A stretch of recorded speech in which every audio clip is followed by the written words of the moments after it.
Hello दोस्तों, मैं हूं सुजित और एक छोटी सी बड़ी बात में आपका स्वागत है।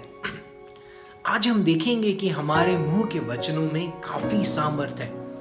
यीशु मसीह ने मरकुस 11 उसके 23 से 26 में ऐसा सिखाया कि आपके मुंह के वचनों में सामर्थ है।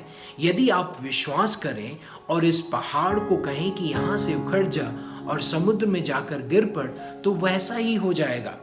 और यहाँ पर यीशु मसीह ने कहा कि जब भी तुम उन बातों को कहते हो विश्वास के साथ, तो वह वैसा ही तुम्हारे लिए हो जाएगा। उत्पत्ति की पुस्तक पहले अध्याय में करीब 11 बार हम देखते हैं कि परमेश्वर ने कहा और जैसा उसने कहा वैसा ही हो गया। और उत्पत्ति पहला अध्याय उसके 27वें पद में हम देखते हैं कि यीशु मसीह ने, परमेश्वर ने हमें अपनी सदृश्य में बनाया ताकि हम भी उसी के समान अपने वचनों को कहें और उन वचनों में सृष्टि करने की सामर्थ है। हाँ भाइयों बहनों, आपके मुंह के वचनों में सामर्थ है। और आज यीशु मसीह आपको यह सिखाना चाहते हैं कि आप अपने मुंह के वचनों को ध्यानपूर्वक उसका उपयोग करें। रोजमर्रा की हमारी ये जो जिंदगी में हमारे सामने दो चुनाव होते हैं। या तो हम परमेश्वर के वचनों को इस्तेमाल करके अपनी परिस्थितियों को बदल दें, या फिर उन परिस्थितियों के अनुसार उन्हीं बातों को दोहराएं जो कि हार की ओर हमें ले जाती हैं। कई बार हम सोचते हैं कि बस जिंदगी में और कुछ आगे हो ही नहीं सकता, और हम इन बातों को दोहराते जो कि हम महसूस करते और अनुभव करते, जैसे कि ओ मैं तो हार चुका हूँ, ओ मेरा शरीर तो ऐसा ही है, अब मैं और कमज़ोर होते जा रहा हूँ। और क्या हम कई बार इन परिस्थितियों को हम दोहराते हैं अपने मुंह के वचनों से। लेकिन आज परमेश्वर कहता है कि तुम्हारे सामने एक दूसरा चुनाव है। वह निर्णय यह है कि हम परमेश्वर के वचनों को अपने मुंह से दोहराएं और इन वचनों पर विश्वास करें, क्योंकि इन वचनों के द्वारा आपकी परिस्थितियां बदल जाएंगी।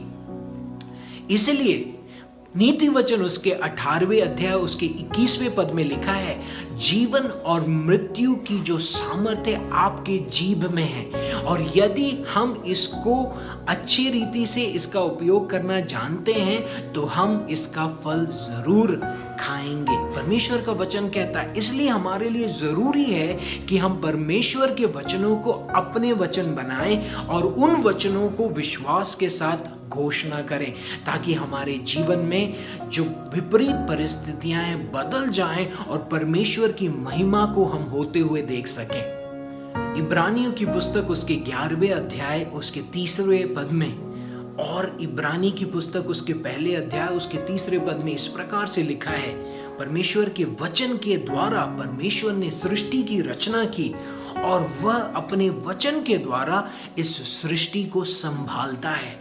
परमेश्वर के वचन में वो सामर्थ है, और वह वचन आज हमें परमेश्वर ने बाइबल के द्वारा अपने वचनों के द्वारा हमारे अंदर दिया है। और ये जरूरी है कि हम इन वचनों को पढ़ें और इन वचनों के अनुसार अपने जीवन को आगे बढ़ाएं और इन वचनों को अपने मुंह के वचन बनाएं और उन्हें दोहराएं।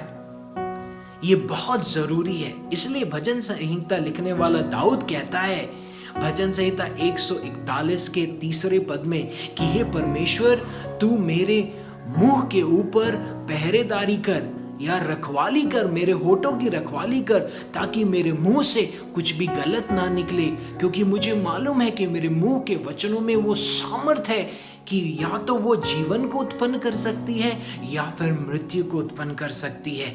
इसलिए आइए भाइयों बहनों कि हम अपने मुंह के वचनों को सतर्कता के साथ उपयोग करें और परमेश्वर के वचनों को अपने मुंह के वचन बनाएं और उसकी घोषणा करें। इसलिए जिस प्रकार हमने देखा, यदि हम उसके वचनों पर विश्वास करते हैं और उसे दोहराते हैं तो आपकी परिस्थितियां बिल्कुल बदल जाएंगी।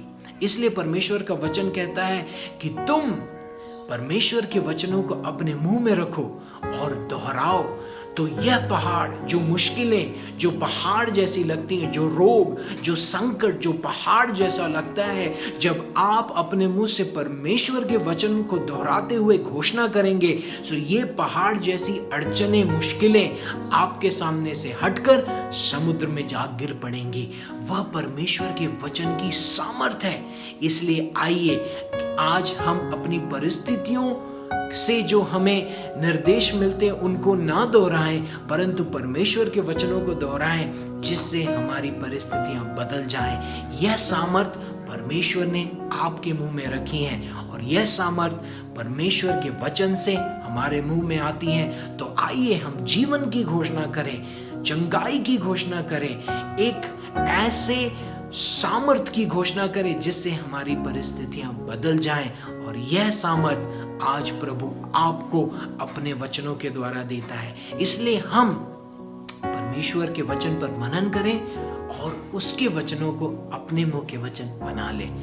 आइए हम प्रार्थना करें। प्रभु यीशु मसीह, जिस प्रकार दाऊद ने प्रार्थना किया, हम भी प्रार्थना करते हैं कि हमारे मुंह पर, हमारे होठों पर आप रखवाली करें, ताकि हमारे मुंह के वचन आपके लिए होने पाए और आपके वचन हमारे मुंह से निकलने पाए और हमारी परिस्थितियों में बदलाव आने पाए और आपकी महिमा हमारे चारों ओर फैलने पाए और आपका वचन हमारे दिल में और मुंह में बसने पाए।